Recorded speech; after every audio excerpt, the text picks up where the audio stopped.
Andy Ngo has been covering all of this. He's the author of Unmasked, Inside Antifa's Radical Plan to Destroy Democracy. Reporting on the far left is really dangerous because there's so few of us doing it. And I was hospitalized with a brain hemorrhage. So I tried through my journalism to inform the public about the threat of violent far-left extremism in the United States. We know very much about the violent far right, but when it comes to the other side, there's actually a vacuum that exists.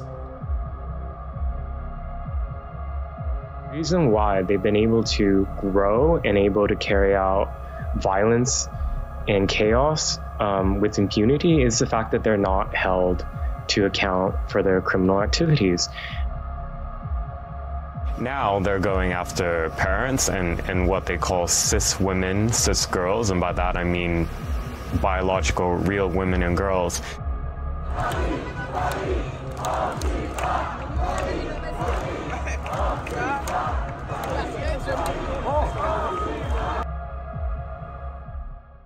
So I'm still here in London for covering the event of Tommy Robinson, but guess what?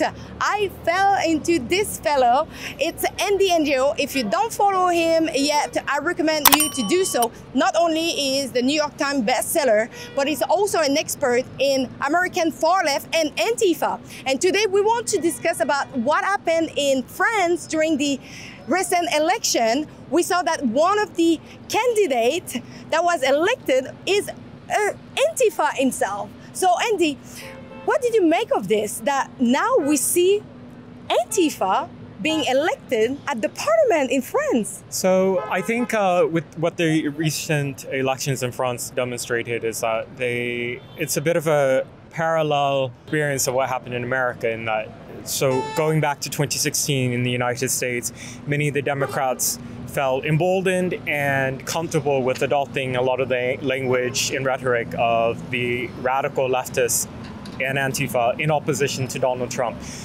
In France, that had been building up with the growing popularity of the National Rally Party, Marine Le Pen's party. But with the surprise election success that they had in the European elections and also in the first round, I think that a lot of the center-left, the center and center-right, and of course the far-left felt really emboldened to full-on embrace some of the really extreme language of the Antifa, to the point where the far-left bloc, France Unbowed, that party, they were fielding MP candidates who explicitly were allying themselves with Antifa or themselves were formerly a part of a cell. And unfortunately, one of the members of an Antifa group has been elected as part of this far-left bloc to the French parliament. What that demonstrates to me is you have two things going on here. So leading up to the second round of the French elections, you had in different cities across France groups of Antifa militants going around shutting down the roads and smashing up property and starting fires. We've seen this a lot in America. And instead of that being condemned by people on the mainstream left and center, you had the legitimization of those type of tactics and actions. And then they were rewarded electorally in the second round.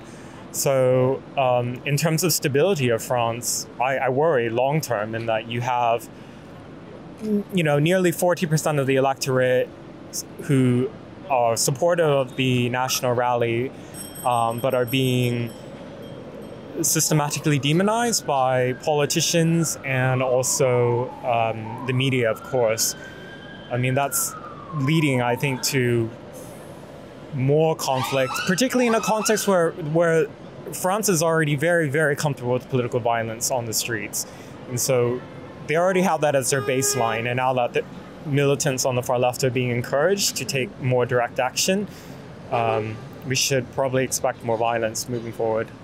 Because something that shocked me is the night of the election, Antifa have called for a gathering at La Place de la République. We saw a massive crowd. It was mostly young people, but people were chanting Antifa, Antifa Paris, while most of the time, if I look at in Canada, we don't see as much support openly in the public place calling for and chanting for Antifa.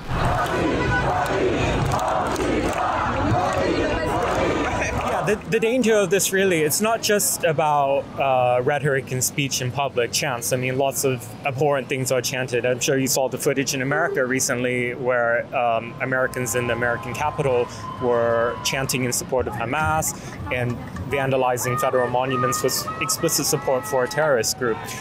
My concern, and this is something I've been discussing for years now, and I write about it in my book Unmasked, is that the mainstreaming of leftist political violence will lead to more instances of violence from them. You shouldn't be surprised. You don't just have outbursts of violence from the far left that come out of nowhere. They feel emboldened to do it.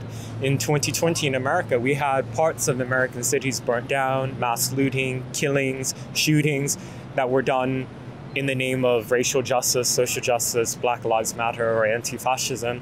And all that was able to happen because people felt that they had the legitimate right to go out and carry out acts of violence for their cause. Pourquoi on ne serre pas la main au facho? Il faut mettre un cordon sanitaire et ça commence par là déjà, aucun contact. Vous savez, le cordon sanitaire est possible, il existe au Parlement européen et dans différents autres pays, même en Allemagne, où l'extrême droite est vraiment cornérisée et il n'y a aucun contact. Parce qu'en fait, quand on les laisse rentrer, quand on les dédiabolise, au final, ça fait qu'ils rentrent dans cette institution, ils font comme s'ils étaient normaux, mais ce ne sont pas des élus normaux. Ils sont carrément malades du cerveau par rapport à ce racisme crasse qu'ils communiquent tous les jours.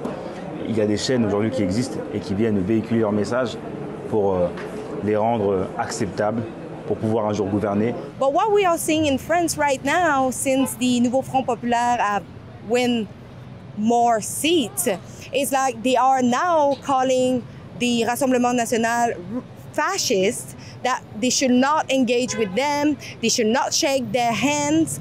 What do you make of that? That type of language, I think, doesn't have place in a democratic society. It's very unhealthy to democratic culture. A lot of the people on the left, like those you just mentioned, who talk about the threats to democracy are actually eroding democratic norms.